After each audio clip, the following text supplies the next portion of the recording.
Hi, my name is Allison Grunkemeyer. Today I'm going to talk to you a little bit about the brewing process, the steps that go into it, and some different terms that we are used to differentiate between the two. Beer is the most popular alcoholic beverage consumed, and it's the third most popular beverage in the world behind water and tea. Because of this, I'm going to talk to you a little bit about beer and the steps that go into it. Beer is composed of four main ingredients. We have water, barley, hops, and yeast. If you are unfamiliar with the term of hops, hops is the cone part of a flower right here, and we break it down into these different spices. They're hops, but they are different. They look like spices, and that's what gives you the bitter taste of beer. To go into the 5 steps, we have malting, mashing, boiling, fermenting, bottling, and aging. To start with malting, this is where we dry out the barley, we remove the moisture, and this isolates the enzymes within that barley, which leads us to step 2, mashing. Mashing is when we let that barley sit in hot water for about an hour, and this allows the enzymes to break down and release sugars into the water. This sugar water is now known as wort. This moves us to our 3rd step, boiling. In the boiling process, this is where we boil that wort, and we let it boil for about an hour. And this is a process where we start adding those hops, we add the spices. This is where we flavor the beer.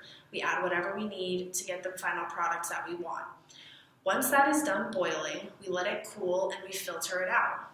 That moves us to our 4th step, fermentation. In the process of fermentation, we add our beer into a fermentation vessel, which looks a little bit like this. You'll add the wort into this beer, or into the fermentation vessel, and here you will then add the yeast. The yeast will then attack the sugars in the sugar water, or wort, and they will produce alcohols and carbon dioxide. You will allow that substance to sit in the fermentation vessel from anywhere between 1 to 2 weeks. Once that is done, sitting there, and the fermentation process is complete, you pretty much have your beer made.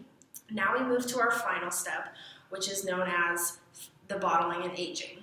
You will bottle all of your beers, and they're pretty much done except for the fact that they're not carbonated. So they're a little bit flat. So here you can artificially carbonate the beers like we would with sodas, or we can do what is called bottled conditioned, which is where we naturally let it carbonate from the CO2 or carbon dioxide produced from the fermentation process. Both are equally okay. It depends on your brewer's preference. Then you're going to let that age from anywhere between a couple weeks to a couple months, and then you're ready to enjoy your beer. Now we've gone through the couple steps of how to brew a beer, but now we're going to talk about some different terms that people use to differentiate between different beers. We're going to talk about ABV, which is alcohol by volume, IBUs, which is international bitterness units, and then your standard reference method. ABV, or alcohol by volume, is basically the percentage of alcohol contained within your beers. That's on a scale of 1 to 100, 100 being 100% alcohol, 0, nothing. Then we have international bitterness units. That's also on a scale of 1 to 100, and that's your hop factor. If you're at a scale of 100, you have a lot of hop. It's going to be an extremely bitter beer. Then we have your standard reference method. This is on a scale from 1 to 40, 40 being an extremely dark beer, which will comprise of your stouts mostly, anywhere beyond 40, and it's basically black. Your lighter beers, like your ales and your lagers, those are going to be from 1 to 20 range. So today we have talked a little bit about the 4 main ingredients comprised in beer: water, yeast, hops, and barley. And then we've talked about the 5 steps of brewing: malting, mashing, boiling, fermenting, bottling, and aging. We've also covered some different ways that people can differentiate between beer, your alcohol by volume, international bitterness units, and standard reference method. I hope you enjoyed the presentation. Thanks again.